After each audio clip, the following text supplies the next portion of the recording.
Good evening, folks. Thank you for watching today on Facebook, X, and YouTube. I'm Chase Oliver, the 2024 Libertarian candidate for president, who is now a liberty activist, doing my thing. And today I was watching the Supreme Court arguments in US v Skrmetti.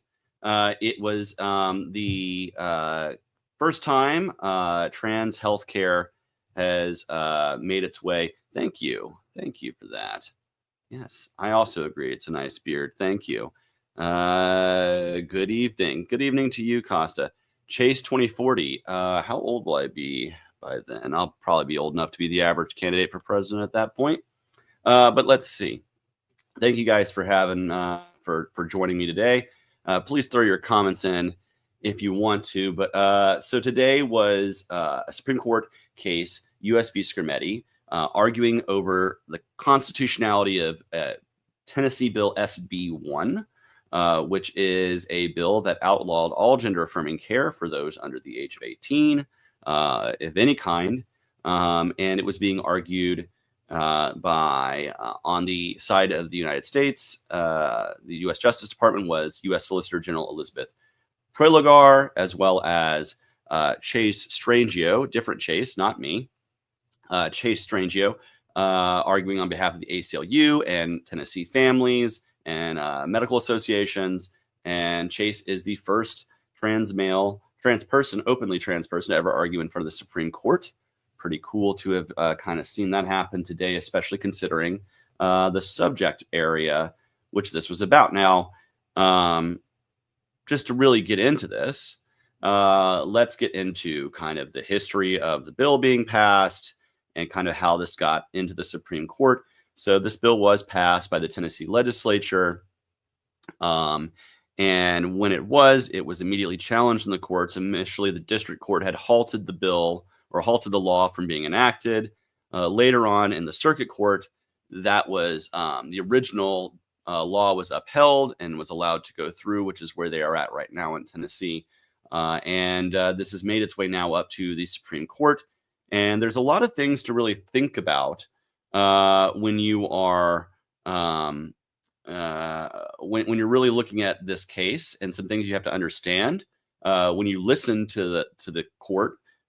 There's some terms you might not know if you're not really familiar with the Supreme Court or some other practices, legal practices, that is. Now, first off, it's very interesting to listen to the court. 8 of the 9 justices spoke today. Only Neil Gorsuch had no questions, was just kind of a silent observer, which really is kind of the wild card there, not really knowing where, you can kind of infer a little bit where the other justices are kind of heading based on the things that were being asked. But without Gorsuch speaking, there's really no way to know. But we did hear from the other justices asking different questions. At the beginning is the United States and ACLU and others arguing. And then you get J. Matthew Rice, who is the Tennessee Solicitor General, arguing on behalf of the state of Tennessee and the constitutionality of their law. And so that's kind of the two sides, is you had Prelogar and Strangio on one side, and then J. Matthew Rice, the Tennessee Solicitor General, on the other side. And what we're looking at is whether or not this bill violates, the plaintiffs in the case are arguing that this bill violates the Equal Protection Clause of the 14th Amendment, that this is based on gender discrimination, and that this should fall under what is called intermediate scrutiny. Now, there are 3 kind of bases of testing constitutionality of laws. There's the rational basis test, then there is intermediate scrutiny, and then what's called strict scrutiny. Those are kind of your 3 levels. Now, the rational basis test is what kind of gives a lot of leeway to the government to pass its laws. It basically says, if they can reasonably infer that the government is trying to do something within its bounds, they're not really inclined to change it. It's kind of, but the plaintiff's arguing that this kind of falls under the level of intermediate scrutiny, which would be, say, something that is, unequal on the basis of gender or some other factors, which, there can be reasons to have differences. For instance, there's a lot of areas where it's okay to have slight differences between men and women in terms of different treatment. But it doesn't, like restrooms, the fact that we have men's and women's restrooms, other things are just generally accepted that is, whereas strict scrutiny is something that is on the basis of race, religion, or national origin. Those are things like Brown v. Board of Education is a great example of a case involving strict scrutiny, where you see a clear violation on the basis of those things. Gender falls under that intermediate scrutiny level, which is what the plaintiffs were arguing today. And they were really arguing a very narrow case, saying that this is based on gender discrimination. And it is because it is unequal treatment between biological males and biological females in terms of treatment they are able to gather or able to ascertain from their doctor and undergo for a variety of reasons. One great example that was used to try to argue this out was the case of testosterone for lowering one's voice. The fact that there could be an adolescent male, biological male, who wants to take testosterone to lower the register of their voice for whatever reason, to masculinize and to affirm their gender markers as a male. And then they can do that, but under that same scrutiny, a woman, a biological female who is transitioning, cannot, for the same reason, take that medication for the purposes of lowering one's register on their voice. So that was an example that was used. And so what this is really saying is this is a very narrowly defined thing. In fact, the plaintiffs did not even argue that states can't regulate some aspects of healthcare. They cited West Virginia as being one that is more tailored and individualized, as opposed to an outright ban as one that would be more likely to pass what they feel is constitutional scrutiny, this intermediate scrutiny. So it's not about, whether you can, it's whether you can outright ban or not. It's not whether a state can require a certain amount of medical oversight, mental health oversight, all sorts of, things you can do to basically make sure that the people who are only getting that healthcare are the people who actually need it in the eyes of that state, right? And so that is really what this case is about, is whether you can outright ban something, and if that is banned on the basis of sex, if that is constitutional, which is a very, very narrow ruling that the plaintiffs are looking to receive. Why? I think part of it is the makeup of the court. They recognize that they are arguing in front of a more conservative court, and that they would need to have this more narrow interpretation. They're not trying to argue bathrooms or changing rooms or sports or anything.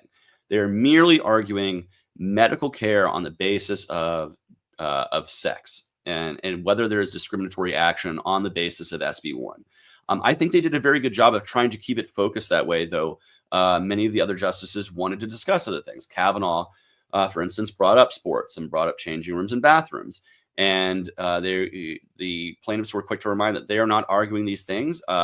The idea of parental rights was brought up, which I believe in parental rights. I think it should ultimately be the parent's decision, regardless of whether the healthcare is gender affirming healthcare is received or not. That should ultimately be to a parent to decide while there's a minor involved. Like, I've always believed in parental rights there. And so I would argue that West Virginia tailor making, and they even brought up things like the Cass report and studies from Sweden that have identified that there have been harms that have come from gender affirming care in young people. But what the plaintiffs then argued is that was not on a 100% basis. There were actually many that showed that they were actually given a better outcome because they received this. And this is a sign, which is why they have not outright banned in the UK or in Sweden. They have changed their policies to tailor make, to narrow the scope of exactly who is qualifying for that care. And not, of course, both of those countries do have socialized healthcare, where ultimately it's the government making those decisions as a single payer option in those things. We have a private healthcare system, so there's a little bit more flexibility there. But even with those things, it showed that there were people who had been helped, and that outright bans is not what these countries have done in response to these studies. I will find it funny that many people who are America first are going to say we should listen to Sweden first or listen to the UK first. But when you look at those studies, there is that. And this is why they're trying to narrow this in scope to limit it to, is this a violation of equal protection? On the other side, J. Matthew Rice, the Tennessee Solicitor General, was arguing that no, this is a discrimination based on the type of procedure, the type of healthcare that is being received, not the sex or gender of the person receiving that care. And this was the case that they had repeatedly made to the court in their time in front of the justices and in their time in front of questioning. Pretty forcefully challenged by Justice Jackson on that point, and Justice Sotomayor, where I feel like on the plaintiff side, there was a lot of challenges coming from Alito, a little bit from Justice Thomas at the very beginning, though he's not really the person who speaks the most. He is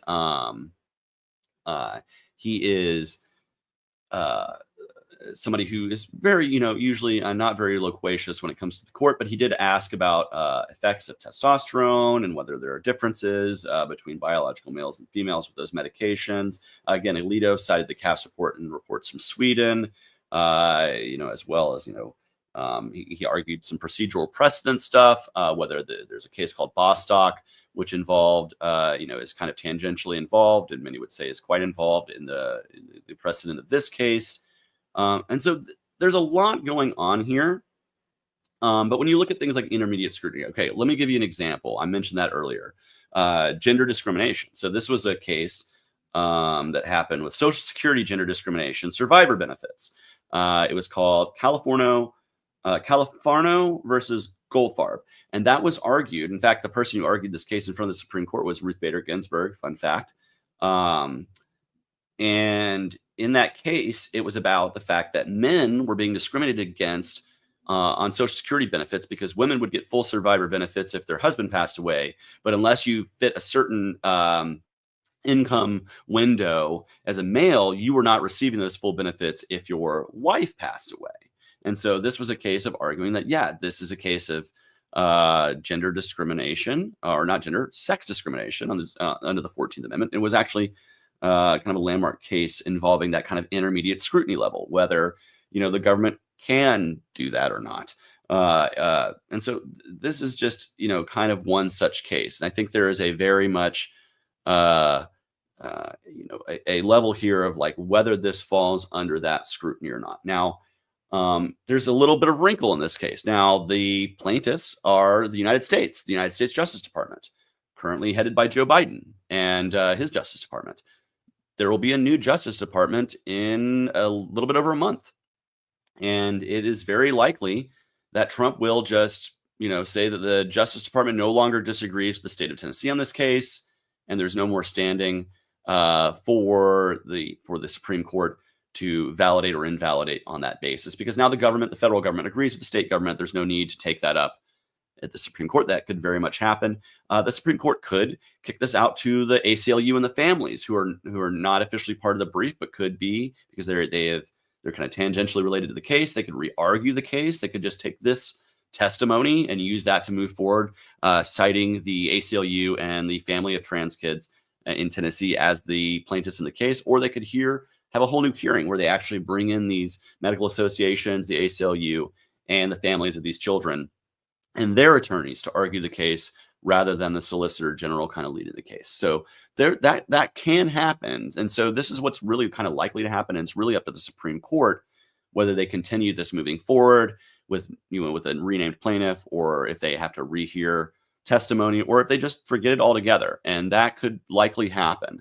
And so what this is kind of the first salvo in these cases happening. There's 25 states in which there is some sort of ban on gender affirming care for those who are under the age of 18.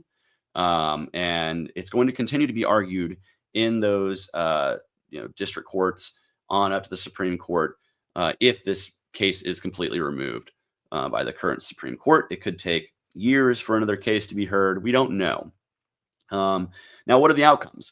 If it is found that this does violate Equal Protection Act on the basis of sex, it would invalidate the law in Tennessee and any other law that is pretty much similarly titled, which is an outright ban. If it's not like West Virginia, which is a more tailored approach, as the Solicitor General argued, then those would also, potentially be invalidated very quickly under court precedent. If they are found in favor of Tennessee, there can be several different ways in which they find for Tennessee. They can find that, no, this was not a violation. and so that the law can continue forward.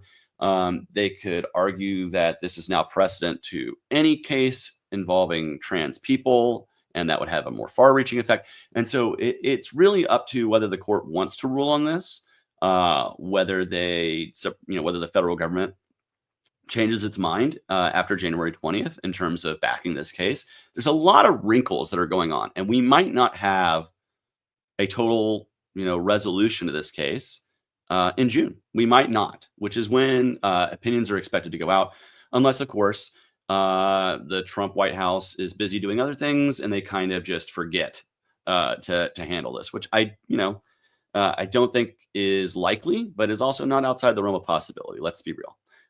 We got a lot of confirmation hearings coming up. We got a lot of other things between now and June that could happen that might take precedent there. We might not have an attorney general for a while. It might take a while to get Pam Bondi. It depends on how quickly the Senate confirms Pam Bondi or whoever they confirm for attorney general. Like, that can really change the mind. There's a lot of things. Anyway, so I hope you guys got a little bit of an idea of what happened in just 2.5 hours of testimony. And like I said, there's a lot of stuff that if you're not listening to the Supreme Court regularly, might sound like it might be English coming out of their mouths, but it might not be comprehended as English to you because you just never heard of some of these things. But it was a very fascinating couple of hours. I do want to take some time. I see some comments here coming in. I want to take some time to answer some things. Let's see. So good stream, says SetX. Thank you. What do you think about Angela claiming that Robert Kennedy to be the face of the party as a cabinet member? This is just a random Libertarian Party aside. I think Robert Kennedy got in the cabinet by being Robert Kennedy. I don't think the Libertarian Party had anything to do with Robert Kennedy getting that HHS nomination. That came from Robert Kennedy, who had been running for president, dropping out and endorsing Donald Trump and getting on stage with him. That is who earned that. Robert Kennedy earned his own cabinet position. It wasn't because Angela McArdle said, hey, Robert Kennedy's the guy you need to pick. And if that is who she selected as our Libertarian in the cabinet, I would be very suspect of that. So I don't think we as Libertarians can take credit for Robert Kennedy being nominated to Trump's cabinet. Robert Kennedy can take credit for Robert Kennedy doing that. I think most people who rationally look at the situation would agree with that he earned that all on his lonesome, didn't need the Libertarians at all to earn that. In fact, if the Libertarian Party did not exist in this election at all, Robert Kennedy would still be becoming the HHS secretary. So nominee. So there it is. That is what I feel like. What do I feel like? Racism towards Asians? I feel like it's BS. Racism towards anybody is wrong. Yeah. So not a fan of it. I don't know what more can be said about that. If you're collectivist, kick sand. Not a fan of it. Greetings from Utah. Awesome. Greetings from Atlanta. So, Court, you got some other questions here, but what is my opinion on Andrew Yang? He's a nice guy. I met him one time. I feel like he, much like many people who capitulated the Republican side to support Trump out of fear, I think he did the same with the Ford Party supporting Kamala Harris. I would have respected it more if he had stood on his ground and said, we're not endorsing anybody. Or frankly, if he endorsed me, who is like the most prominent ranked choice voting candidate in the race, that would have been kind of sticking to those Ford Party principles of wanting to break up the duopoly. But he seems like a nice enough guy. I went to a book signing one time of his. I got to talk to him for a few minutes. He did glad hand about libertarianism, but I don't think he's really a libertarian. But, nice enough guy. Let's see.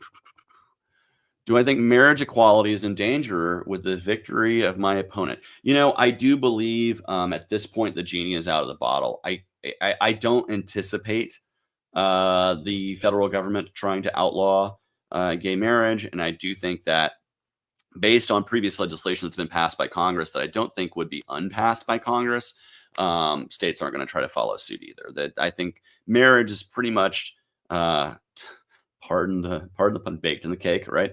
But for me, that's it. Single-use restroom there. I fixed it. Most people's homes is a single-use restroom, right? People of every gender use the bathroom at your house. Not worried about it. Kansas City Airport actually has a gender-neutral restroom. I found it to be the cleanest bathroom of all the airport restrooms as I traveled across all 50 states.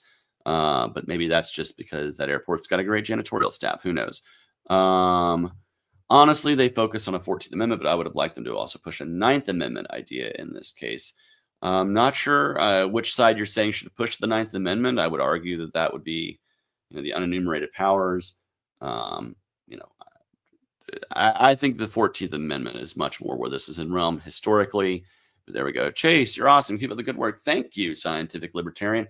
Well, and if you want us to help up keep the good work, by the way, we are trying to finish out the year by closing out this campaign that I ran, because all campaigns have a little bit of debt at the end, and we need folks' help to get rid of that debt. If you want to help get rid of that debt, go to votechaseoliver.com/donate. The campaign store is also up. You can still get some campaign gear if you want to get some of that stuff as well. But we really do need your help to help close out the book so we can go ahead and say goodbye to the FEC and not have to worry about filing anymore. Let's let my campaign treasurer have a break and have a lovely 2025. Let's try to close out everything by the end of the month, but we need your help to do that. So please go to votechaseoliver.com/donate if you feel so inclined. There will also be other projects that folks can help support in the future. Sneak peek of that in a future live stream. I can't wait to tell you all about it, but it's still forming together. It's still kind of becoming a thing. I got a lot of irons and fires, so we're going to talk about more projects going forward. But right now, that's a way you can help. Selective service is an excellent example. There you go. Intermediate scrutiny. There was a case involving that, actually. Back before women were involved in combat, that selective service was a good example of something you could do that was gender specific because women were not in combat. So you could only have selective service for men at the time. And now there's legislation for people trying to change that. That's a whole other ball of wax, and that'll become a whole other case in front of the Supreme Court, I'm sure, one day. Let's see. Voted for Chase early in Missouri before I flew to Utah on the 5th. Well, thank you very much. I see you misspelled Utah, but we got it. What are my thoughts on the United Healthcare CEO's assassination? Violence is wrong. You shouldn't kill people. It's really stupid, even if it's I'm sure he's done things, or his company's done things that people don't like. That's not a reason to kill somebody in the street. So I don't support mob violence. I don't support that kind of stuff. If you violated somebody's liberty, the courts, something we've just been talking about for the last good bit here, is the way to go there, not to be a vigilante. I'm sorry. Batman is for the comic books. As much as I love comics, you can see Captain America, Spider-Man behind me. There's some other ones I got too. Let's see. What do you think Doge needs to be successful? You were the only candidate that spoke about shrinking government. Well, first, Doge itself is not a real department. There are accountability. There's like the GAO and other groups that actually are focused on keeping the dollars and cents and focusing on what exactly money is being spent on. There's a lot of actual in-government positions that they could be doing, as opposed to this kind of quasi blue ribbon commission thing that could very easily be ignored. But what do they need to do to be successful? They need to tackle entitlements, which is something they're not going to do. Medicare, Medicaid, getting ourselves off of government dependency Ponzi schemes like Social Security. But these are things that Trump promised not to touch. So even if Doge recommends these things, I don't think they're going to be implemented by a Trump White House, which is why it's important to actually elect libertarians and not just appoint them to commissions that want to talk about how to reduce government. Because we can tell you all kinds of ideas. They got to appoint 50 libertarians to Doge, and they'll come up with great ideas to reduce government. It's the question of does it actually come to pass through the Trump White House and through a Republican or a Democrat-controlled Congress? Let's be real.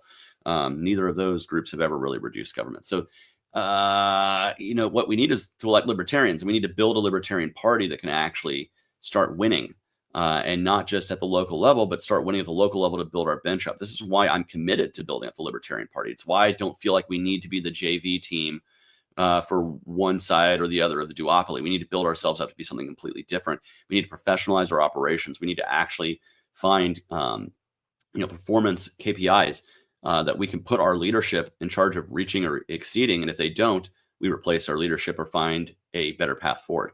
We should be running our party like a business in a way that can actually grow, or like a nonprofit, as opposed to kind of trying to fight for a seat at the table, which ends up being table scraps and many times. And arguably, we're going to get ignored a lot. Big labor's gotten a lot more out of the Trump White House than libertarians. So, unfortunately. Do I plan on running for the vice presidential nomination? No, I do not. Usually they ask if I want to run for president again. And that answer is if one day the party is in a position to properly support a candidate for president, which I don't feel they were in 2024, yeah, I'll heavily consider it. But my job right now is to focus on making the party into that. One of these days we will have a libertarian as president. This nation definitely needs one. Well, to do that, we have to build up a libertarian party that can elect a libertarian for president. So it involves ourselves disconnecting from the duopoly and really investing ourselves in the hard work and the long hard work of building up a party and not giving up, not falling prey to division and infighting, which only helps the government continue to grow as we fight amongst ourselves, but actually focus ourselves on building a separate party. Like that's what needs to be done. And I feel like the last few years, we've lost a lot of sight of that to the detriment of membership donors and many other things. Let's see.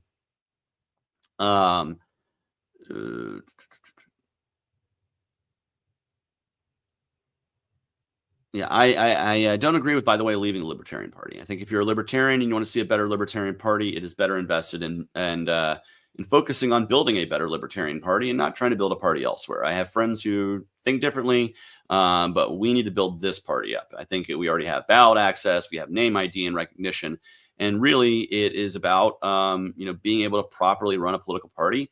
And we have a 50-year investment already here, and are we quite 50 years along that we should be? No, but there is a lot that we can do within the Libertarian Party to build ourselves up. So I encourage people who have left and maybe thought about starting other party vehicles with libertarian ideas to actually reconnect to the Libertarian Party. That's what I would do. Just my ideas. I think it's a better thing to do. It's better for us to all grow as a liberty movement together under the Libertarian Party banner than to split ourselves amongst into 3 or 4 parties. But I also believe that we should not be a JV league for the Republicans or the Democrats because both of them suck. Anyway, that's just kind of my thoughts on this case and, a little bit of libertarian inter-party stuff. Thank you for asking the question. But speaking of which, what do I think is going to happen? I likely think that this case is going to be the Trump administration is going to change their mind as far as the Justice Department. And I hope the Supreme Court either takes this testimony and moves forward or allows for another hearing with the ACLU, these medical associations and these families that can then give their additional testimony as well. So, one of those two I think would be the better case as opposed to just forgetting it altogether. But I think that's likely what's going to be happening as far as the Justice Department is there. Anyway, so thank you very much, everybody. This was kind of a spur of the moment random live stream. Normally I do these on a Tuesday. In fact, I originally thought this case was going to be argued yesterday. So I was planning on just doing a kind of a live stream yesterday, but I will be doing live streams here on X, Facebook, and YouTube every other week. Once again, being back this Tuesday. And then I'm going to start doing TikTok live streams. So if you haven't followed on TikTok, we can also do that as well. But we're on all the different social medias at Chase for Liberty. Make sure you like, make sure you subscribe, share this out with friends, families, sworn enemies, whoever you want to share it out to. I don't care. Share it with everybody. But for me, that's kind of where I'm at. And I hope, yes, will there still be a live stream next Tuesday? Yes, there will be a live stream on Tuesday. I look forward to speaking with folks and kind of going over the news and views of the week. But in the meantime, peace, love, and liberty to each and every one of you. I hope you have a wonderful day. I hope you had a wonderful Thanksgiving week. I know I did. And I hope you have a great week going forward. See y'all on Tuesday.